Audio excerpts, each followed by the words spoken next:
Hello, greetings, and welcome to Attaining the Second Cognition. This is Doug Michael, my website, www.dougmichaeltruth.com. Once again, ladies and gentlemen, thank you for taking the time to join me. I greatly appreciate any and all who take the time to open their mind and to consider new information, so thank you one and all. Now, ladies and gentlemen, we're all familiar with the terms herd mentality and crowd psychology. When we look to the origin of the terms, we find two men who worked together to develop their concept of crowd psychology. The idea of a group mind or mob behavior was first put forward by 19th century French social psychologists Gabriel Tarde and Gustave Le Bon. Although I have yet to discover whether these two men were part of the Fabian network as members or not, Le Bon avidly endorsed the efforts of the British Fabian Society in his own works. What we're going to present in this video is what the real meaning is behind the human herd mentality.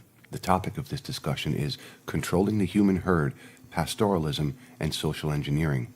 Endall revealed in his book We Are Not Alone, Part 2, how all of humanity on this planet was nothing more than different domesticated herds working under the service of their off-world genetic creators. He goes in depth on explaining many of these off-world beings and how humanity was created at the outset to be a slave race and a means for genetic experimentation for these races of off-world beings from many different planets in the universe. The concept of humans being created as a slave race is not a new idea, although Endall offers substantially more information in regard to the development and reasons why humans were created on this planet. Ladies and gentlemen, if you have difficulty with this concept, then you may not get as much out of this presentation as you could if you can find a place in your own mind to at least accept the possibility for the sake of this discussion. My subscribers and listeners are fully aware of what I refer to as the consortium, also known as the global elite or the one percenters. What has not been realized by the public at large is who these controlling consortium elites are, where they came from, or what their ultimate agenda truly is. These controllers are the enigmatic race of beings most fondly referred to as the Aryans. Ever since Hitler developed the doctrine of the Aryan master race, the word itself has become anathema, and it is immediately associated with his Nazism and the master race agenda, generally considered to be a white race of blonde-haired and blue-eyed individuals. This misconception that the Aryans are a singular white race is a tale used to obfuscate the truth. Historically, the Aryan people appeared out of nowhere sometime prior to 3000 BCE. There is no research scholar on the planet that has offered any cogent explanation for where these Aryans came from. All they can tell you is that they burst on the scene of human affairs without any historical precedent and started conquering everywhere they went, making every civilization they encountered subservient to their wills and their rulership. These Aryans are the consortium. They are an occupying hostile army lording it over humanity at the behest of their off-world masters. They have no predecessor in history before their mysterious appearance because they did not originate on this planet to begin with, and no, they are not shape-shifting reptilian creatures. The word Aryan originated in the Indo-Iranian language, and the word simply means noble or noble one. Naturally, this claim of being noble was a self-designation formulated by the Aryans themselves in order to lord it over the races of humanity that they conquered and ultimately enslaved to their own purposes and the purposes of their Anunnaki overseers, Enki and Ninhursag. Friedrich Nietzsche noted that the root word for Aryan, Arya, simply means owner. This interpretation of owner is going to have great significance as this presentation progresses. The Aryan peoples, as they were called prior to Hitler's usage of the word as a master race, and which subsequently made the word distasteful for scholars, were what they called a pastoralist culture. The way scholarly interpretation goes, the Aryans were nomadic herders, thus the term pastoralists in reference to the pastures needed to graze their animals. Contrary to popular conjecture and Hitlerian racial theories, the Aryans were a cosmopolitan race of people. They were genetically designed to match most of the human genomes on this planet so they would be able to blend in and hide within their subjugated populations. The evidence of this can be found when researching Hitler's associates searching for the origins of the Aryan race in Tibet. If we look at the Oriental Tibetans, we immediately recognize that they are not a blonde-haired, blue-eyed race, so we have to ask why SS Heinrich Himmler was seeking the origins of the Aryan race in Tibet. The working theory about the scientific mission was that Himmler was very interested in Asian mysticism and felt that a scientific expedition seeking to verify a theoretical racial theory that a group of pure-blooded Aryans had settled in Tibet should be financed. There are many conflicting stories in regard to this mission, some saying that it was a purely military operation seeking to establish a base of operations from which to repel British forces. Others contend that it was a purely scientific mission on botanical research and other scientific matters. I think at this point the full truth about this mission will never be known, but I will conjecture that the German Aryan faction was intent on connecting with the Tibetan mystical Aryan faction in order to gain some direction leading up to World War II. Naturally, I have no documented proof to support this idea, but the Aryans are widespread and covert in the extreme. Contrary to the Nazi racial theories, the Aryan overlords are not just one racial type of blonde-haired, blue-eyed white people, as we've been propagandized into believing, but can be found represented in every racial type of humans on the planet. In this manner, they have been able to hide in plain sight throughout the ages. As legend has it, the Aryans purportedly originated from an underground civilization at a place called Agartha. This mythical underground city is closely associated with the hollow earth theories put forth by the esotericists. Within the traditions of Tibetan Buddhism, Agartha is a city that exists in a vast network of caves within the Himalayan mountains. This belief in Agartha was transmitted to the West through Blavatsky's theosophical teachings. Hitler was an avid follower of Helena Blavatsky's theosophical books and other esoteric teachings. These Aryan overlords, after they invaded this planet, have been left on this planet as store-minders for their own gods, who are the beings popularly known as the Anunnaki. They are nothing but directors of the human herds who their own masters won in a conflict with other off-worlders that lasted for thousands of years of human history. That war was ultimately won through the introduction of the Aryan armies to take over this planet, along with close cooperation from the inorganic ascended master hierarchy. As Endall noted in We Are Not Alone Part 2, we find many references to the ancient gods going to war over their cattle being stolen. We've been indoctrinated into believing that the cattle being referred to in these ancient religious myths and legends means four-legged bovines. The startling truth of the matter, ladies and gentlemen, is the fact that these alleged cattle wars were fought when one god stole the two-legged human cattle of another god. When one of these off-world gods had their human cattle stolen, they had to fend for themselves because they no longer had their human slave armies, their builders, their farmers, or any other functions their human herds were used for to support their civilizations. Over time, we have had this truth buried and kept far from our waking perception. Another word for cattle is kine. Although you may initially have a problem with the idea of humanity being viewed as nothing more than two-legged cattle, we have to wonder about the origin of the word mankind. Maybe its origin is better expressed as mankind, K-I-N-E.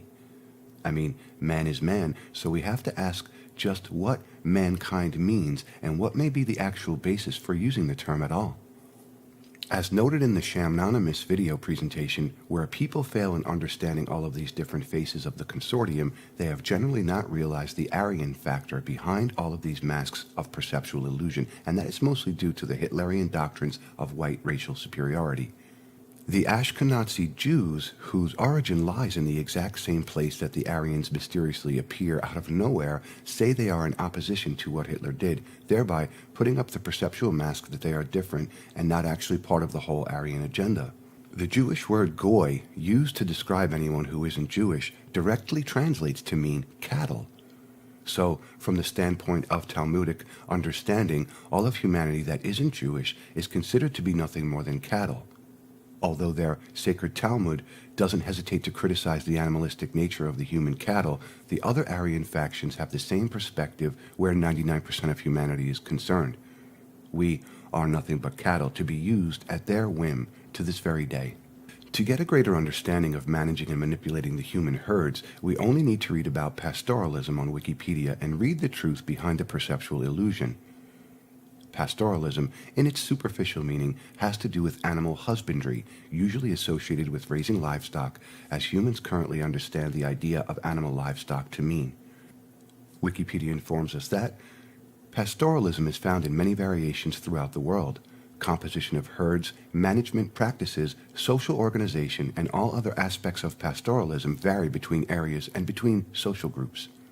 Now, this definition may seem quite innocent on its face, as we are led to believe that management practices and social organization has to do with different herders developing social structures between themselves in order to better work with shared resources for their herds.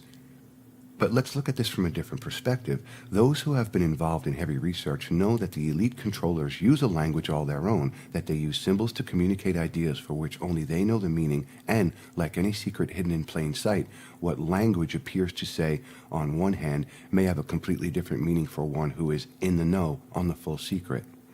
If we can accept the idea that when they are talking about pastoralism and herd management, the consortium is not talking about four-legged animal livestock, but instead human livestock, then when we read about the composition of herds, management practices, social organization, we arrive at a more sinister and realistic meaning. When the average human reads about pastoralism and herd management, they think about animal livestock. When the elite consortium reads these same words, they know they are not talking about animal livestock specifically, but also the two-legged variety of human herds alluded to through hidden innuendo. If we look further along in the Wikipedia definition, we are informed that pastoralists do not exist at basic subsistence. Pastoralists often compile wealth and participate in international trade. Pastoralists have trade relations with agriculturalists, horticulturalists, and other groups. Pastoralists are not extensively dependent on milk, blood, and meat of their herd. McCabe noted that when common property institutions are created in long-lived communities, resource sustainability is much higher. Okay, now, given the framework of understanding herding human cattle, here again we are dealing with more information that can be read both ways. The consortium definitely compiles wealth and deals with international trade. They do have trade relations with other groups. When they have their human cattle in their corrals of control, then they are definitely concerned with resource sustainability in order to keep their human herds pacified and keep them from rebelling. Wikipedia gives us more information about pastoralist societies. Nomadic pastoralists have a global food-producing strategy depending on the management of herd animals for meat, skin, wool, milk, blood, manure, and transport. Nomadic pastoralism is practiced in different climates and environments with daily movement and seasonal migration. Pastoralists are among the most flexible populations. Pastoralist societies have had field-armed men protect their livestock and their people and then to return into a disorganized pattern of foraging. The products of the herd animals are the most important resources, although the use of other resources, including domesticated and wild plants, hunted animals, and goods accessible in a market economy, are not excluded. The boundaries between states impact the viability of subsistence and trade relations with cultivators. Here again you are invited to read between the lines of the superficial illusions about livestock and see how the Aryan Consortium controls its human herds by fielding armed men to protect their herds, armies and navies, and how they ensure their trade goods are sent to market to keep their herds happy and docile. They are telling you their truth in plain sight, but they are counting on your own limited perceptions to take the face value of what they are telling you about, rather than telling you they are talking about human herd management. Wikipedia further informs us pastoralists have mental maps of the value of specific environments at different times of year. Pastoralists have an understanding of ecological processes and the environment. Information sharing is vital for creating knowledge through the networks of linked societies. When we can understand the Aryan factionalization in managing their human herds, then we can finally arrive at what they mean about information sharing for creating knowledge through networks of linked societies. When we look at the corporate diversification of the globalist Aryan theme for global domination, then I think it is pretty evident who these societies actually are. They are the Freemasons, the Zionists, the international bankers, the left wing and the right wing, the Catholics and the Protestants, the Wiccans and the Muslims, the Hindus and the Buddhists, the communists, the capitalists, and all of these ideologies are nothing more than forms of pastoralist Aryan herd management. Each religion and ideology designates a specific herd, and each herd has its Aryan controllers as well as their political and ideological frontmen. When the herds get too big, then they introduce policies of eugenics to cull the herd, or they start wars or civil strife to cull the herds. They are all about resource management, and the human resource is their most valuable resource. They scream environmentalism and food shortages, all the while it is their agenda of greed that is destroying these very resources, and they are blaming this destruction on a humanity which they utterly control through herd management. The Aryan Consortium overseers are using the human herds the same way that the ancient off-world gods did. Humanity is nothing but their servants, providing for their every need so they can grow rich beyond imagining on the labor and misery of their human cattle. They have developed the sciences of mind control to quell the herds, to keep them from realizing that keeping their nose to the grindstone day in and day out is not how humanity should live. They distract the herds with fruitless entertainment and conflict in order to keep the domesticated human herds from realizing what is actually happening. If one gets too smart, then they rope them into their academic arena of intellectualism and reason and turn them into just another stooge cow to abuse and control through their systems of peer-controlled education. This, ladies and gentlemen, is mankind in all of its controlled glory. We have been so dumbed down as a species that we can't see past the mirror of superficial illusion. We take their word for everything as our authorities, and they speak to all of humanity with a forked tongue. This is what they mean by the occult, which simply means hidden from view. They know the secrets, you don't. The greater part of human herd control has been adapted and adjusted through their advancements in crowd psychology, vaccines, and fluoride in our water supplies to keep our senses dulled to everything except the most glaring of emotional manipulations, which goes back once again to crowd psychology. It's been shown that fluoride, as well as many of the additives found in vaccines, alters the human DNA, and that goes for GMO and plants that now infect the food supply worldwide. This is all part of managing the herd.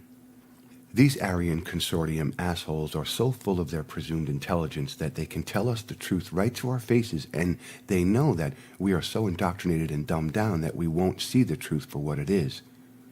We are so mind-controlled that we only deal with superficial perceptual illusions, never developing the intuition or the wisdom to see beyond these superficial presentations of so-called truth. But you have to ask yourself, if you are playing a rigged game, how smart are you really when you are in on the fix? Are you nothing more than a con man? In his book, Demystifying the Mystical, Endall used a joke which provides an appropriate example. There was an interdenominational religious retreat held with leaders of many different faiths. At a break point in the conference, 3 of these religious leaders decided to take a walk through the woods together. At one point, they came upon a wide and deep stream that they had to cross. The first religious leader said a prayer to his God, expressing his trust that his faith would carry him across the water without any harm. After saying his prayer, he walked across the water to the other side.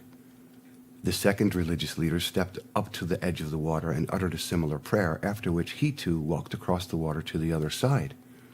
The third religious leader prayed his prayer of trust to his God, then took a step onto the water. He immediately found himself in cold water up to his neck. As he was splashing and sputtering, one of the 2 other religious leaders who had walked across the water nudged the other one and said, "Do you think we should tell him where the rocks are?" What this humorous anecdote presents to us is the fact that the Aryan Consortium knows where the rocks are, and they have since they landed on this planet. They are not shape-shifting reptilians, and they are no better than the rest of humanity. They just know the secrets of how they manipulate humanity through this sordid game of human cattle herding through deceptive practices. Naturally, they had a leg up into gaining this control with aid of their Anunnaki creators and their inorganic buddies, but they are no better than a card shark playing with a marked deck. They are not all powerful, and the truth of the matter is that they are only little fake Wizards of Oz hiding behind their curtains of illusion and selling humanity product after product of perceptual lies. These lies are the beliefs they feed their herds to control them in their dastardly acts of human-animal husbandry. These lies are the perceptions of difference and opposition, keeping humanity ever at odds with itself so we can never find a way out of their rigged game, always giving them the reasons they need to cull their human herds. We have stated throughout these video presentations that the second cognition is about attaining a higher level of perceptual awareness. This discussion should serve as an example of how your perception can alter when you can learn to read behind the superficial first cognition illusions and see the real world hidden before your very eyes. Using one's intuitive insight is not the same thing as jumping to erroneous first cognition conclusions. Erroneous conclusions lead one down the path of connecting dots that in fact may not be connected at all. I realize how challenging this presentation is to your perception, ladies and gentlemen, and I also realize that many of you are liable to call bullshit on the entire presentation, preferring to stay locked into those, first cognition perceptions of what pastoralism means in the grand scheme of things. That is your individual prerogative. As with all of the information provided in these videos, it's provided on a take it or leave it basis. In order to unravel ancient mysteries like the myth of the consortium phoenix, we have to look at the world through new eyes. We have to develop a perceptual vision that goes beyond all of the superficial images we are sold as truth at the hands of the consortium manipulators. We have to accept the fact that they have developed herd management to a refined science through crowd psychology, behavioral programming, social engineering, and pumping us full of mind-numbing substances to keep us docile and stupid. The Aryan Consortium knows how to drive any given herd into any direction they want through their psychological processes and through the practices of their chosen philosophers, specifically the Hegelian dialectic.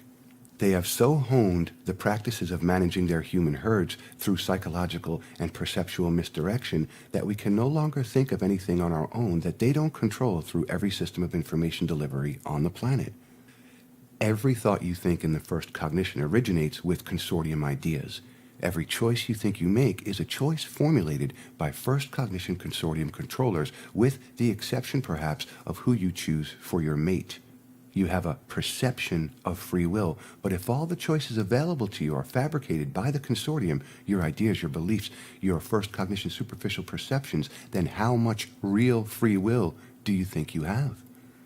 Your choices in life are about as limiting as the answers on a multiple choice quiz, and the right answer is always what the consortium tells you is the right answer. With these presentations, you're finally being given an opportunity to make a genuine free will choice. You can either choose to remain in the first cognition quagmire of lies and deception, or you can remove yourself from that den of ego-controlled vipers. Just because the consortium controllers know where the rocks are in this rigged game of cognitive deception doesn't mean that there is no alternative route around their systems of control. The second cognition will bring you the advanced perceptual abilities to see through their traps, to bring you the perception to read through their superficial lies. In order to solve a mystery, one only needs the key to understanding. This presentation is a lesson in perception. It's used to illustrate to my listeners how what may appear to be one way on its face can have a completely different meaning when the key to understanding is provided to solve the riddle. Enhance your perceptual abilities through listening to your intuitive guidance. Learn to read through the consortium perceptual deceptions, and for the first time, gain true cognitive freedom. When you can see through the illusions of superficial first cognition perception, the illusions collapse and they no longer have power over your consciousness. The final observation I wish to share with my listeners is the title of a church leader. Given all you've just learned about pastoralism and human-animal husbandry, why do they call church leaders pastors? These pastors, by their own admission, are supposedly shepherds over their religious flocks. Flock, herd, what's the difference in the grand scheme of things? Humanity represents sheep being led to the slaughter at the hands of the Aryan Consortium. Sheep are only good for two things, ladies and gentlemen, and that is being fleeced and then slaughtered. I think with this understanding, we can fully comprehend what the Aryan Consortium thinks about humanity as a whole, and how and why they can do the unconscionable things they do to humanity day in and day out, so long as they are in control over our species. They care nothing about humanity except all of us being human resources in their bookkeeping ledgers. We are simply cattle to them, nothing more and nothing less. Ladies and gentlemen, thank you so much for taking the time to listen to Attaining the Second Cognition. I extend my gratitude and my thanks to any and to all who take the time to open their minds, search for truth, and to push forward in their own cognitive advancement and willful evolution. Once again, ladies and gentlemen, thank you so much. This is Doug Michael, and until next time, walk in peace.